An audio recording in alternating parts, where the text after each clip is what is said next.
Millionaire's daughter had never spoken until he caught the black nanny and his daughter singing. For years, silence was all that filled the grand halls of the mansion.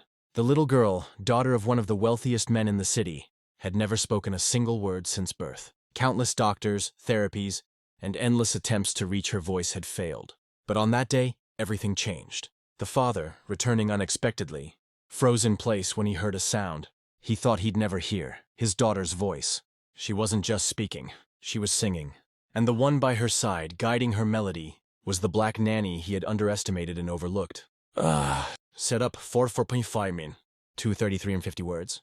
The mansion stood as a symbol of wealth, power, and untouchable privilege. Inside its golden walls, however, lay a secret grief that no amount of money could fix. The millionaire's only child, a young girl named Isabella, had been born into silence. Though her eyes sparkled with life, her lips never formed words. The family spent fortunes on speech therapists, neurologists, and cutting-edge treatments. Every failed attempt left the father more frustrated and more determined to find a solution. Doctors gave it names: selective mutism, developmental delays, psychological trauma, but nothing fit neatly. What remained certain was this: Isabella never spoke. The silence became part of the house itself, a constant reminder that money could not buy everything. Enter Amina, the new nanny. She was black, young, and humble. Hired not because the millionaire believed she had any special skill, but because the revolving door of caretakers had left the child withdrawn. Amina had grown up far from wealth, in a modest community where lullabies and songs were woven into daily life. She carried music in her soul, though she rarely showed it in front of her employer. To him, she was just another hire, replaceable, temporary, someone beneath notice. But to Isabella, Amina was different. She never demanded words, never forced her to speak, never treated her silence like a defect.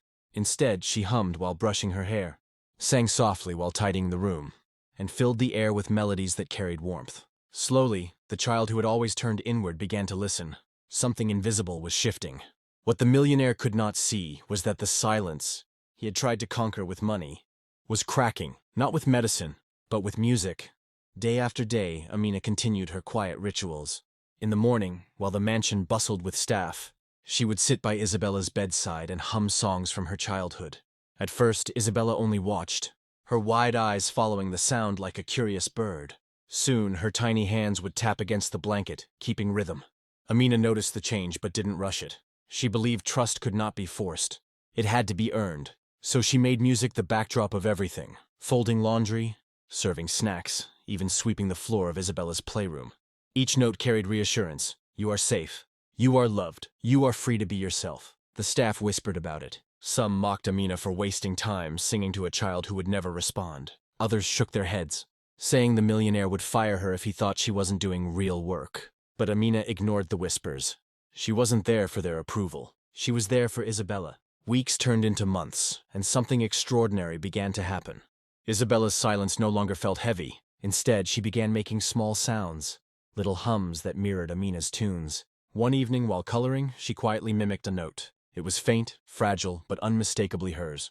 Amina's heart skipped a beat, but she didn't celebrate too loudly. She simply kept singing, letting Isabella's voice grow naturally. The mansion's atmosphere began to shift. Staff who once pitied Isabella now glanced curiously when they passed her room. The girl who had once been seen as mute was humming softly to herself, her voice blending into Amina's songs like a hidden melody. But the father, the millionaire, remained unaware, buried in board meetings, investments, and his own frustration over years of failed treatments. He rarely noticed the subtle changes. To him, silence was still the rule, until the day everything broke open. He came home earlier than expected. The house was unusually quiet, except for a faint sound drifting down the grand staircase. At first, he dismissed it as the staff playing music, but as he moved closer, his heart began to pound. It wasn't a recording.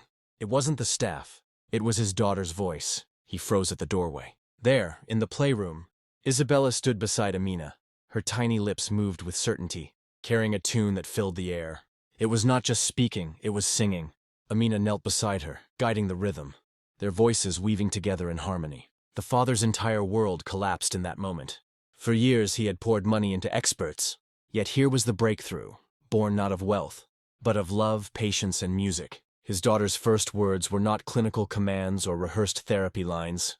They were a song, shared with a nanny he had once dismissed as ordinary. The sight shattered him, but it also raised questions he wasn't ready to face. The father's emotions were a storm. Joy, disbelief, and even jealousy collided as he stood hidden, watching. His daughter, his silent, unreachable child, was now alive with sound. But it wasn't him who unlocked her voice. It wasn't the expensive doctors, the prestigious therapies, or the resources of his empire. It was the black nanny he had barely acknowledged. His pride stung. For years he had believed money could solve anything. Yet in this intimate, fragile moment, he was forced to admit his wealth had failed him. A woman of modest means, whom he had considered beneath his world, had given his daughter something priceless. Her voice. Overwhelmed, he stepped into the room. Both Amina and Isabella froze. The singing stopped, the air heavy with tension. For a second, Isabella's eyes darted between her father and Amina, as if afraid she had done something wrong. Then it happened. Isabella spoke. Her small voice, trembling yet strong, called out, "Papa!" The word struck him harder than any business deal, harder than any speech he had ever heard in his life. His daughter had spoken her first word, and it was his name. The father dropped to his knees, tears flooding his eyes. He reached for his daughter, holding her as though she might vanish. And in that embrace, he realized something he had never allowed himself to see. Humanity cannot be measured in wealth, status, or skin color. It is measured in love, patience, and the courage to believe in someone when no one else will. From that day forward, the silence in the mansion was gone. Isabella's voice grew stronger, her words tumbling out slowly, shyly, but with growing confidence. Each song with Amina unlocked new language, new expressions, new hope. The doctors marveled. But it wasn't science that had worked. It was something far simpler. The father changed too. He no longer saw Amina as just a nanny. He began to respect her, to learn from her, and even to defend her against the prejudice whispered by others. For the first time, he recognized his own blindness, that he had judged her by the color of her skin and her humble background, while she held the very gift his family needed most. Isabella's breakthrough became a story whispered beyond the mansion walls. Neighbors, relatives, even strangers spoke of the girl who had never spoken, until she sang with her black nanny. But inside the house, the truth was even deeper.